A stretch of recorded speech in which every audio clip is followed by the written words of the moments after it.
আসসালামু আলাইকুম রহমতুল্লাহ বরকাত। ইন্নাল হামদুলিল্লাহ ওয়াসসালাতু ওয়াসসালামু আলা সাইয়্যিদিল মুরসালিন ওয়া আলা আলিহি ওয়া আসহাবিহি আজমাইন। আল্লাহ রাসূল সাল্লাল্লাহু আলাইহি ওয়াসাল্লাম বলেন, ইন্না সূরাতান ফিল কুরআনি 30 আয়াতান শাফাআত লিরাজুল হাত্তা গুফিরা লাহু ওয়া হিয়া তাবারাকাল্লাযী বিয়াদিহিল মুলক।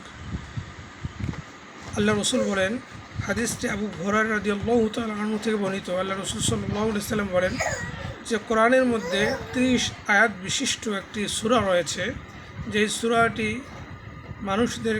মানুষদের জন্য শাফায়াত করবে বা সুপারিশ করবে যতক্ষণ না তার গুনাহ মাফ করে দেওয়া হয়।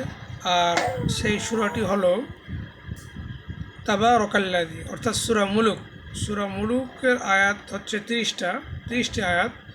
যে ব্যক্তি ঈশা নামাজে পড়ে সূরাটি তেলাওয়াত করবে, তো তার জন্য এই সূরাটি কিয়ামতের ময়দানে আল্লাহ তাআলার কাছে সুপারিশ করবেন তার গুনাহগুলোকে মাফ করে দেওয়ার জন্য, এবং তার জান্নাতে যাওয়ার জন্য এই সূরাটির মাধ্যম হয়ে যাবে।